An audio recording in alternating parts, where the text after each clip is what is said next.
안녕하세요. 앨리스의 오후 2시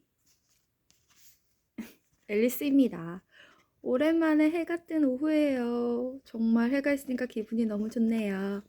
여긴 제 책상인데요. 잡동사니 천국입니다.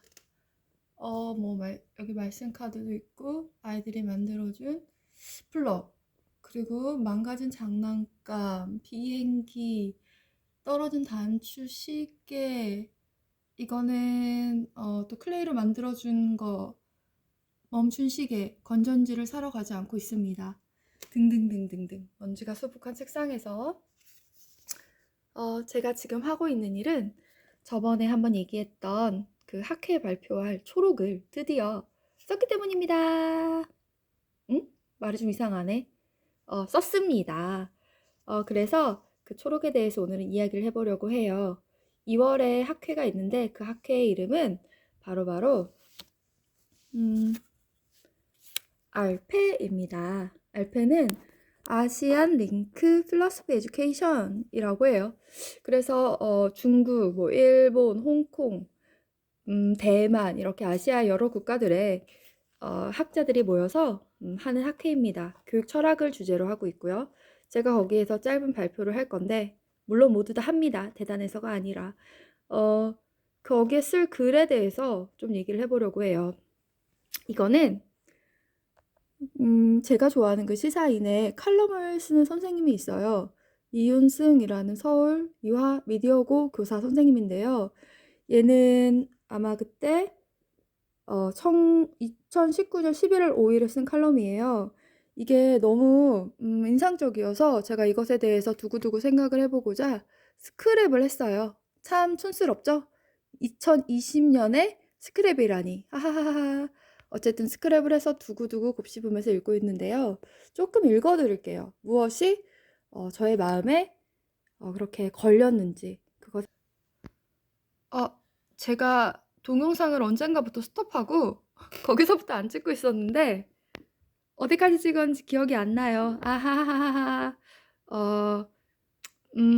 뭐랄까, 그냥 그렇습니다. 자, 그러면 제가 칼럼을 조금만 읽는 것에서 다시 시작을 해볼게요. 칼럼 소개했었나? 아무튼 칼럼의 제목은 3학년 2학기 교실의 풍경과 상처라는 칼럼이고요. 서울 이화 미디어고 교사 이윤숙 선생님이 썼습니다. 그리고 이거는 시사인의 2019년 11월 5일에 올라온 글이고 아까도 말씀드렸는지 모르겠지만 2번 반복하는 거면 그냥 복습이라고 생각해 주세요. 제가 너무 글이 좋아서 스크랩했어요. 매우 매우 촌스럽지만 저는 스크랩도 한답니다. 한 대목만 읽어드릴게요. 교사는 3학년 2학기 풍경이 아이들도 자습만 하고 교사도 아무것도 할 수 없는 씁쓸한 그런 시간이라고 쓰고 있어요. 그러면서 이렇게 연결을 합니다. 학생과 교사 중 누가 문제라고 말하긴 어렵다. 서로고 답답하게 생각하며 상처를 주고받지만 사실 둘 모두의 책임이라고 섣불리 말할 수 없다. 옳고 그름을 따지기엔 각자의 사정이 절실하다. 11월이면 수능을 본다. 수능이 끝나면 자습하러 나오던 학생도 잘 나오지 않는다. 출석이 나중에 중요할 수 있다고 말해도 소용이 없다. 그렇게 수능이 지나고 2달 동안 교사와 학생은 학교의 존재 이유를 결국 찾아내지 못한 채 졸업을 맞이한다. 마지막으로 가면 교사는 이렇게 결론을 내립니다. 학교는 배움만이 목적이 아닌 삶의 공간으로 바뀌어야 한다. 그런 변화는 지금 당장 되지 않는다. 그러니 지금은 교사와 학생 모두 멍 때리는 시간을 잘 보낼 수 있도록 서로 격려하고 응원해주자. 10여 년을 경주마처럼 살았는데 2달 좀 그래도 되지 않을까? 제가 이 글이 아무튼 계속 마음에 남아서 이 글을 교사의 그 상처에 대한 이유를 나름대로 분석을 해보고 싶었습니다.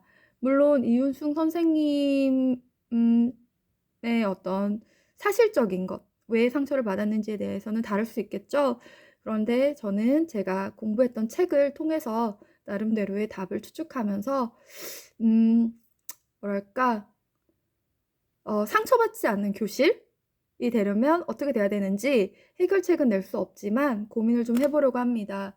그래서 제가 알페에 쓴 그 초록, 계속 밀어서 우리 조교가 너무나 고생하고 있는 그 초록의 초록을 드디어 완성했는데요. 알패도 설명드렸나요? 드렸었나요? 그럼 복습이 되겠네요.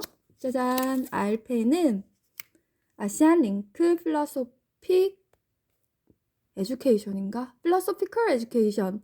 네, 어쨌든 한국, 일본, 중국, 대만, 홍콩 이런 아시아 여러 나라들의 학자들이 모여서 교육 철학에 대해서 논의하는 자리입니다.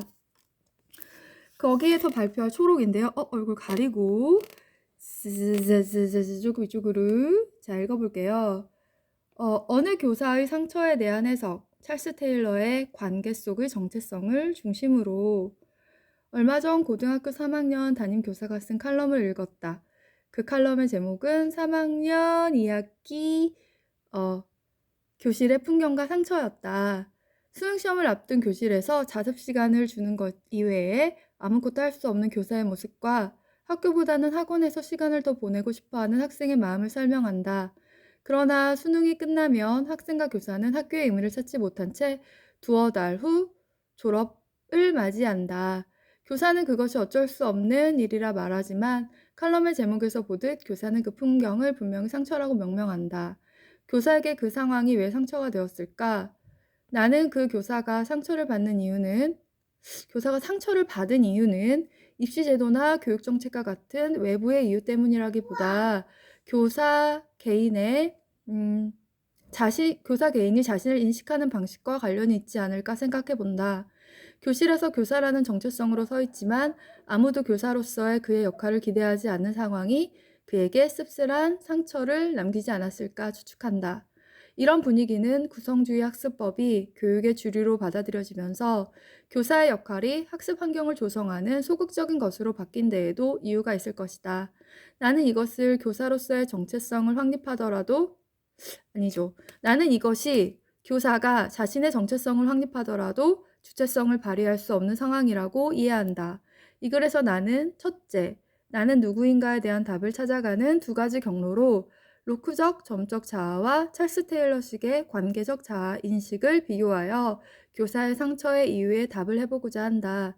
둘째, 구성주의 학습법이 구성주의 교수법과 혼동되면서 교사의 주체성을 축소시키는 문제에 대해 비에스타의 가르쳐짐의 개념을 통해 조금 더 적극적인 교사의 역할에 대해 변화하고자 한다. 마지막으로 한 개인의 정체성과 주체성의 관계에 대해 찰스 테일러의 자기진실성을 답으로 이 글을 마무리하고자 하겠다. 제가 이름과 얼굴을 가리려고 묻어냈었는데 역시 전 어설프네요. 네, 저는 배춘환입니다. 이것에 대해서 이건 초록이고요. 초록 쓰는데도 시간이 많이 걸렸는데 이것도 다듬어야 되고 이걸 영어로 바꿔야 돼요. 영어는 저의 평생의 짐이 되네요. 영어 잘하시는 분들이 너무너무 부러워요. 그러면 오늘은 바꿀 수 있겠지? 열심히 한번 해보도록 하겠습니다. 제가 글을 너무 늦게 보내서 글 모으느라 고생하는 조교님 죄송해요. 그럼 앨리스의 오후 2시 오늘은 이만 마치겠습니다. 안녕.